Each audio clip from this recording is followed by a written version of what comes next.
Morse code for prepping. Do you need Morse code? I think so. It's a very interesting communication mode. It can be used with not only radio, but say a flashlight, a laser pointer, a drum, your hands, a radio, of course. There's just so many ways to use Morse code to communicate.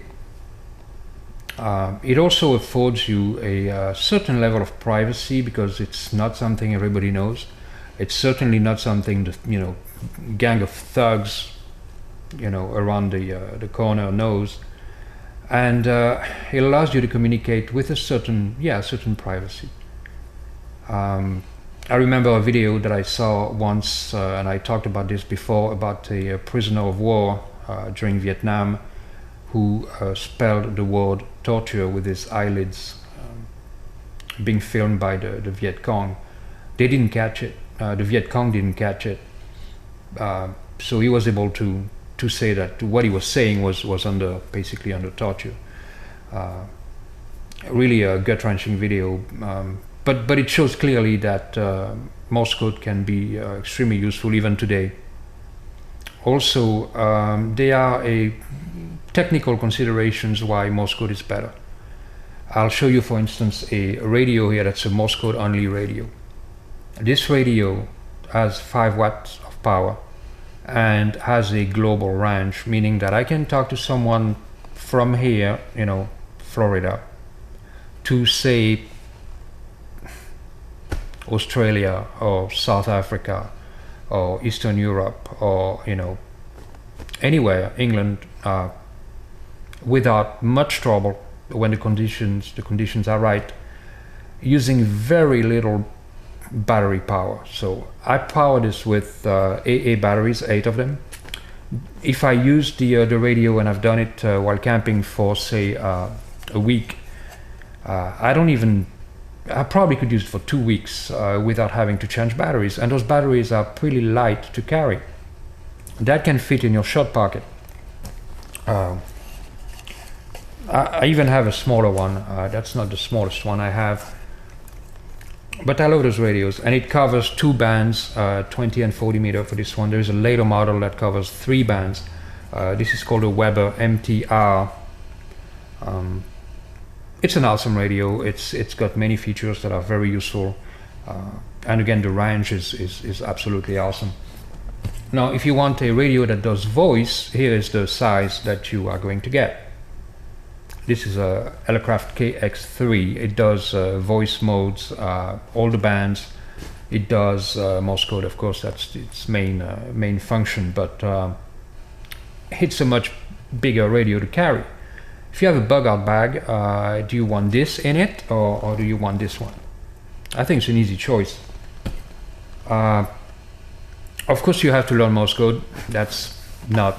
It takes some time. I would go to lcwo.net.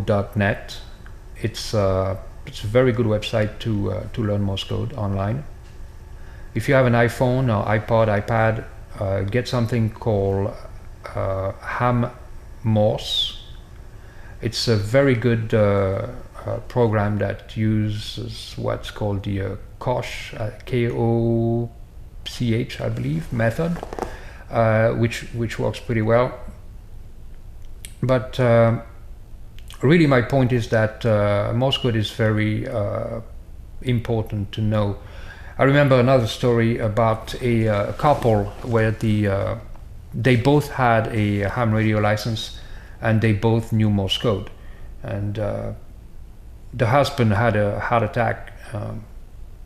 He survived, but he went, had multiple bypass surgery, and when his wife came to see him after the surgery, he couldn't talk because he had a tube down his throat. Okay, so but he was in great pain, and he wanted to tell her, and he basically he tapped Morse code on her arm, told her that he needed something for pain, and told her he loved her.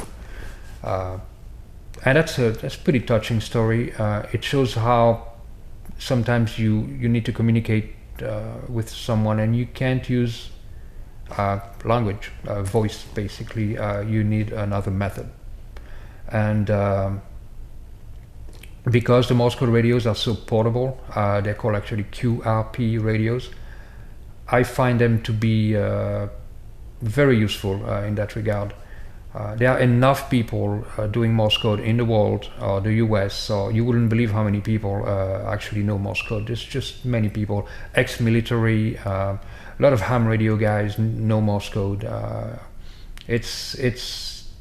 could turn this, one of these radios on right now, and we would hear Morse code everywhere. So it's not rare. It's not a forgotten skill. There could be more people knowing Morse code, and that's what I'm trying to do. If preppers all learn Morse code, we would all have some means of communications that other people would not necessarily know, and it would be more private that way. It would be more secure. Okay. So I would definitely suggest anybody to learn it, even if you don't have a radio. Even if you're not into radio, there are many ways you can communicate with Morse code that doesn't require a radio. Okay, like I said, flashlight works perfectly fine. You can just raise a stick up and down in the air. You can send a message like that. It would be a very good thing for your group or yourself, your family to know. Just make a game out of it. Just have fun with it and quiz each other and send little sentences. Or it's like texting basically without a phone. So I would definitely suggest giving it a shot, because it's a very good means of communication. And if something happened, some kind of emergency, I can guarantee you that the Morse code radios would be the last ones to shut down, because recharging batteries is not a trivial thing to do. Okay, people have generators, but they forget that generators need gas, and gas runs out and gas goes bad. You won't have gas available forever, and so you need to have a means of communications that use very little power. I have a small Goal Zero solar panel that's about that big, foldable. It can recharge 4 AA batteries at a time. It's called Nomad 7. And the little holder that holds 4 AA batteries and charges them is called a Guide 10. I use those. They work really well together. I can recharge 8 batteries in one day, and those batteries will last at least a week. So it's I basically have power to power my radios pretty much forever, as long as the solar panel works, which could be decades. So that's the main reason really why I think Morse code is so good, because of the privacy, but also because of the low power requirement, the range. Using Morse code is like using a laser instead of a flashlight. When you send a voice message, it's a very wide, it's a broadband, not broadband, but it's a very wide range of frequencies, probably about 3 kilohertz, for SSB modes, if you know what that is. If you send a Morse code message, it's only probably 30 hertz. It's a very thin portion of the frequency.